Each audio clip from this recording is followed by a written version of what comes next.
Good morning, dear friends. Myself, Dr. Jaswinder Kaur, MD Ayurveda from Delhi University, recently working as professor in Vivek Ayurvedic College, Bijnor, UP. Today, as we all know, that COVID-19 pandemic sweeps very rapidly across the world. COVID-19 situation is particularly stressful. It is inducing a considerable degree of fear, worry and concern in the population at large, particularly older adults, care providers or people with underlying health conditions. It's hard to predict how things will develop again, but it's true that this pandemic has given us chance to rethink about ourselves, our lifestyle, our health and our mental status. Now we have to judge ourselves that what should we opt. Let me explain the things in detail. Not only COVID-19 has created havoc in our lives, but so many lifestyle disorders have made us dependent on medicines. कोई भी घर आज ऐसा नहीं है जहां BP, sugar, thyroid, arthritis, stress का patient ना हो. सभी लोग कुछ ना कुछ दवा ले ही रहे हैं. क्या हम अपने स्वास्थ्य के प्रति जागरूक हैं? क्या बीपी, शुगर, थायराइड की रोज एक गोली ले लेने से हम अपने अंदर हो रही मेटाबॉलिक एक्टिविटीज को ठीक कर पा रहे हैं? नहीं, बिल्कुल नहीं. जब कारण को ही नहीं समझ रहे तो हल कैसे निकलेगा? थायराइड ग्लैंड T3 T4 नहीं बना रहा जो शरीर को चाहिए, चलो बाहर से टैबलेट की फॉर्म में प्रोवाइड कर दो. शुगर बढ़ रही है, चलो उसे इंटेस्टाइन से एब्जॉर्ब ही नहीं होने दें और लीवर को रोकें कि वे ग्लूकोज बनाए ही नहीं. ये नहीं सोचते कि थायराइड ग्लैंड T3 T4 बना क्यों नहीं रहा, लीवर से ग्लूकोज ज्यादा बन क्यों रही है.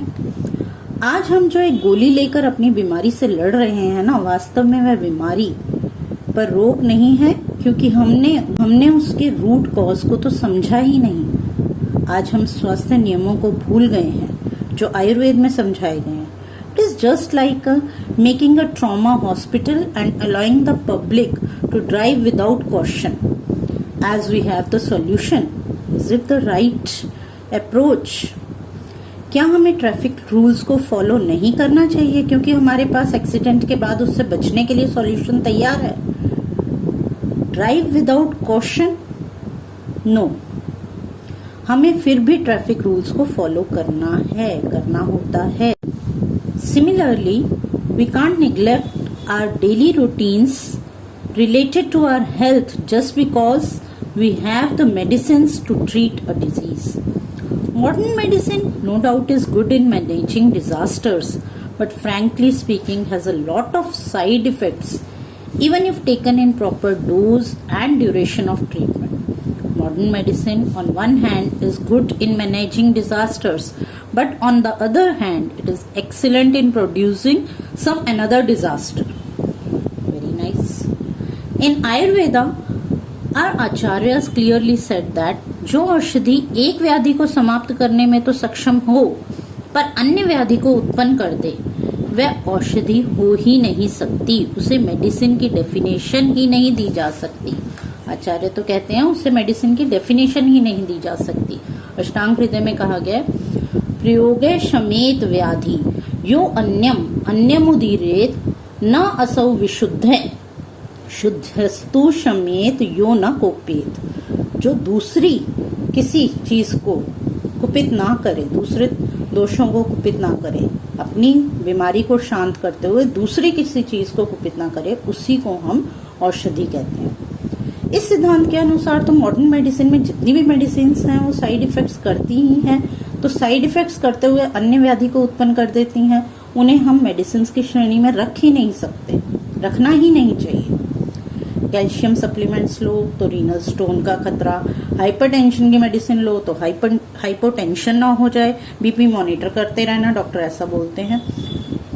शुगर की मेडिसिन लें तो शुगर मॉनिटर करते रहना. अरे आयुर्वेदिक कैल्शियम लीजिए, no danger of renal stone. Hypertension के लिए आयुर्वेदिक मेडिसिन लो, no tension of hypotension. Ayurvedic medicines don't have any side effects if taken in proper dose and in perfect diagnosis of the disease. Natural sources को ध्यान में रखते हुए अपनी diet chart बनाइए, आहार विहार का, दिनचर्या का, ऋतुचर्या का पालन करें। ऐसा करने से बीमारियां खुद ब खुद ही आपसे दूर भागेंगी। आयुर्वेद को मेन मेडिसिन मानना चाहिए for health protection and for disease treatment, and allopathy को इमरजेंसी मेडिसिन मानते हुए उसे सपोर्टिव मेडिसिन का नाम दिया जाना चाहिए। एलोपैथी 50-100 वर्ष से पनपने वाली ब्रांच है और आयुर्वेद 5000 वर्ष पुराना शास्त्र है। अब हम आपको कुछ ऐसे फैक्ट्स बताते हैं कि क्यों एलोपैथी को एनकरेज किया जाता है और आयुर्वेद को नहीं। क्या आप जानते हैं हेल्थ के नाम पर इशू होने वाले बजट का ओनली 2% जो है वो इंडियन सिस्टम ऑफ मेडिसिन को मिलता है। 98% एलोपैथी को अलॉट किया जाता है। What's the reason behind it? Not because Ayurveda is not a successful medicine and allopathy has wonders, but the real fact is profit, only profit. Allopathy is completely dependent on the pharma companies for the discovery, knowledge and availability of the drugs, which could exploit the allopathic doctors and the whole modern medical system, but not the Ayurvedic doctors, क्योंकि Ayurvedic doctors के पास पहले से ही medicine की knowledge उनके ग्रंथों में विद्यमान है और वे इन फार्मा कंपनीज पर डिपेंडेंट नहीं है।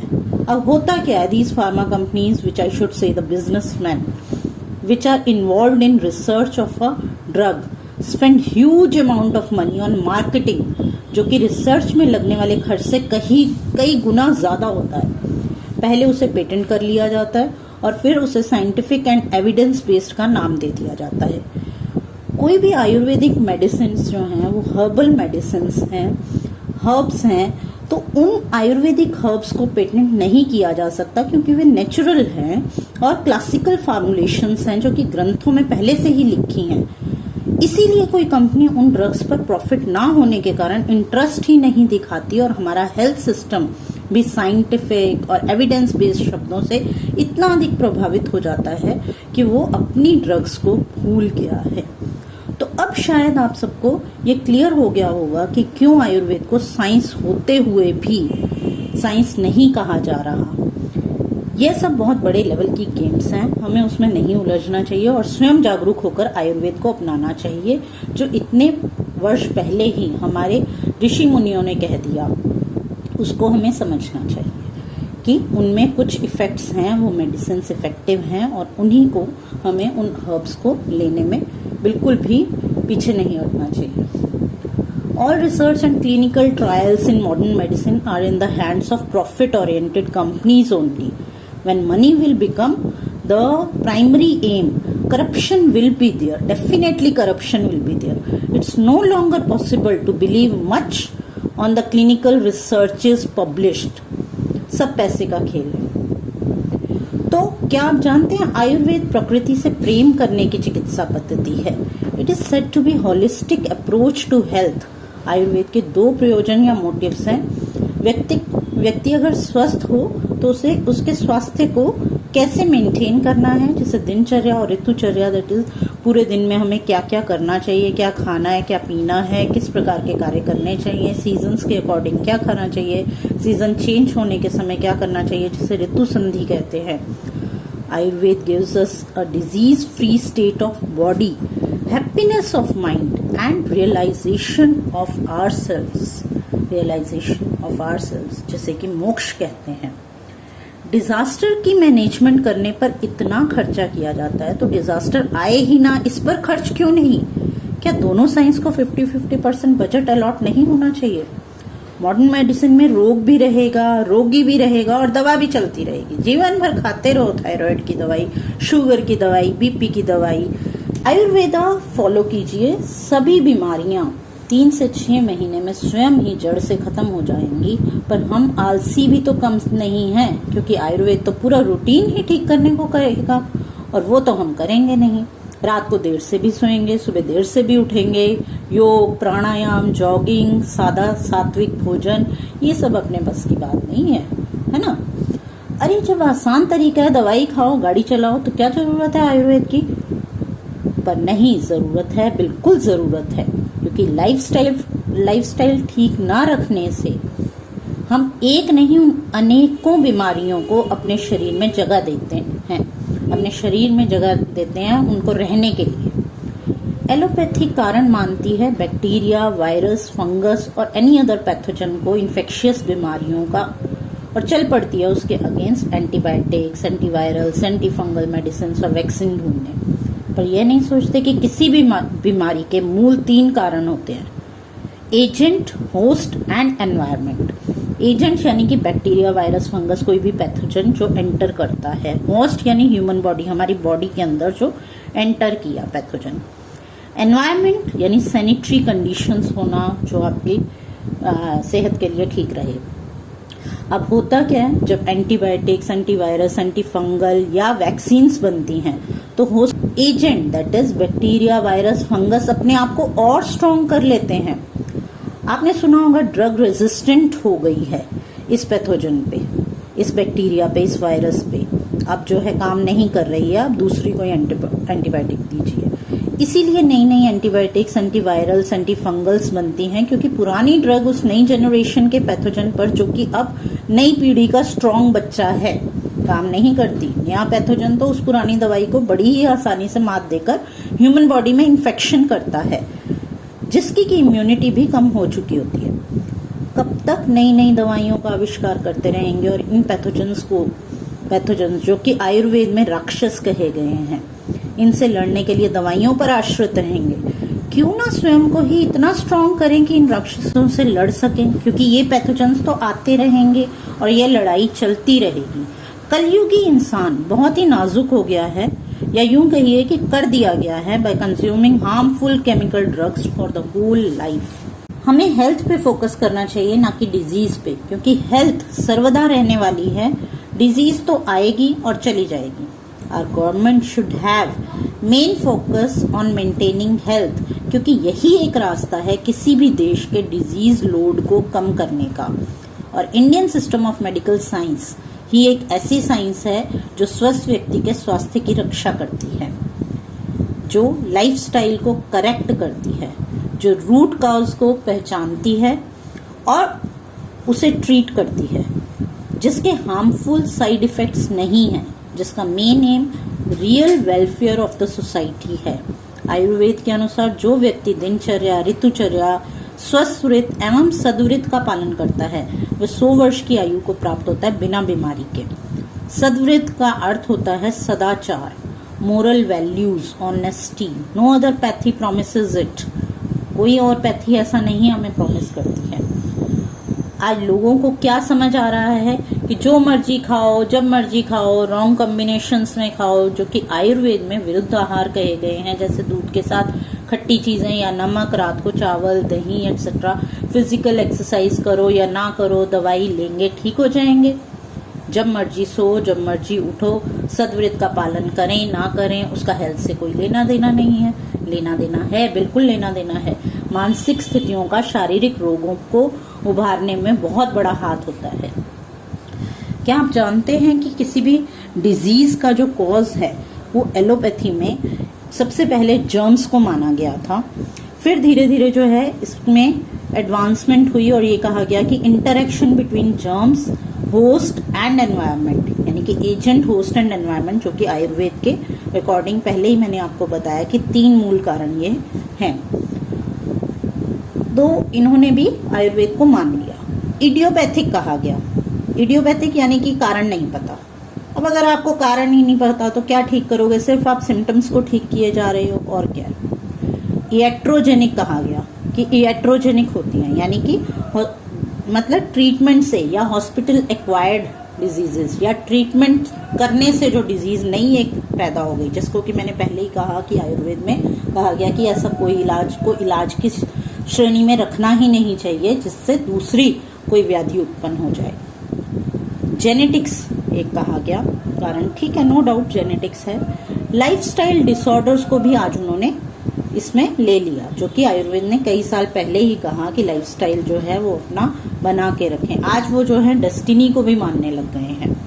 एलोपैथी में डेस्टिनी को भी माना जाने लगा, आयुर्वेद में जो कि पहले से ही पूर्व जन्मकृत कर्म के कारण व्याधियां उत्पन्न होती हैं, ऐसा कहा गया था। तो सभी लोग जो हैं आज वेस्टर्न कंट्रीज इसको फॉलो कर रही हैं, और हम कब समझेंगे अपने Indian system of medicine Ayurveda को कब समझेंगे, जिसमें पहले ही प्रज्ञापराध, पूर्व जन्म कृत कर्म, इनको जो है व्याधि का कारण माना गया। प्रज्ञापराध का मतलब होता है कि जो हम जानते बूझते भी हम गलत करते हैं, हमें मालूम है कि हमें क्या लेना चाहिए और क्या नहीं, उसके बावजूद भी हम प्रज्ञा यानी कि बुद्धि के सोचे समझे अपराध करते हैं कि हम खान पीन अपना ठीक नहीं रखते हैं। काल, बुद्धि, इंद्रिय, अर्थ का योग जो है वो मिथ्या, ना और अति 3 तरह से बताया गया है कि ना तो उसमें मिथ्या होना चाहिए यानी कि गलत इंद्रियों का, गलत सेंसेस का, ये आयुर्वेद का, और क्लियर जो है मेंशन किसी और दिन इसको समझाएंगे हम आपको। साइड इफेक्ट्स जो हैं अगर हम देखें तो एलोपैथी में side effects occur even if diagnosis ठीक है, ड्रग ठीक आप दे रहे हो, डोज आप ठीक दे रहे हो, ड्यूरेशन ऑफ द ट्रीटमेंट भी परफेक्ट है, फिर भी साइड इफेक्ट होने के चांसेस होते हैं। और आयुर्वेदिक मेडिसिन में कोई साइड इफेक्ट नहीं होता है if diagnosis, drug, dose and duration is perfect. Then comes कि जो आयुर्वेदिक ट्रीटमेंट है वो हार्मनी विद नेचर है, it is harmony with nature, और allopathic treatment is war against nature. Nature जो कर रहा है उसके अगेंस्ट हम लड़ रहे हैं। Protection of health is the main focus of Ayurveda, और एलोपैथी में management of the emergency, disaster management is their main aim. तो इन सब चीज़ों को अगर हम समझें तो हमें आयुर्वेद फॉलो करना चाहिए। इंसान सोचता है उसे तो कुछ करना नहीं है, सब डॉक्टर और दवाइयाँ संभाल ही लेंगी, बल्कि वास्तविकता बिल्कुल इसके ओपोजिट है। हमें अपना ध्यान रखना है, मेडिसिन और डॉक्टर्स को तो ऑप्शनल रखना चाहिए। Padma Vibhushan professor MS Valiathan said that Ayurveda is the mother science of all medical sciences। जितनी भी मेडिकल साइंसेज हैं उनमें मदर साइंस आयुर्वेदा है। Modern medicine developed in Western countries where they were fighting with the nature for their survival, as the nature, climate, weather were against the life. They were learning from us how to live, but unfortunately we learned how to die from them. They can't provide us the real health. Lacks in modern medicine are there is no description of soul, जो कि हमारे आयुर्वेद में आत्मा कही गई है। सत्व, रज, तम, ये 3 प्रकार के गुण है, मानसिक गुण है, उसकी कहीं डिस्क्रिप्शन नहीं मिलती। सद्वृत, मैंने पहले भी बताया, मोरल वैल्यूज, वो जो हैं हमें ऑनेस्टी से काम करना चाहिए, करप्शन नहीं करनी है, अपना जो हमें जीविका अर्जित करनी है वो हम जो है बिल्कुल ऑनेस्ट वे में हमें रहना चाहिए। इन चीज़ों का भी प्रभाव हमारे मानसिकता पर पड़ता है, और साथ ही जो है वो शारीरिक व्याधि भी बन जाती है। लेकिन मॉडर्न मेडिसिन में ऐसा कहीं नहीं कहा गया कि आप जो है सदुरित का पालन करें।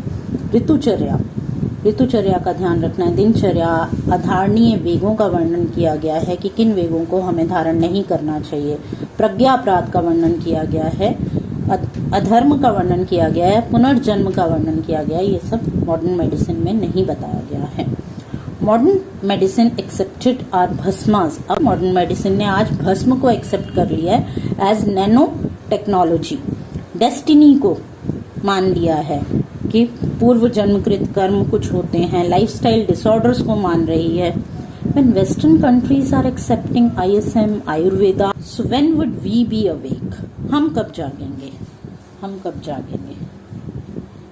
Thank you so much.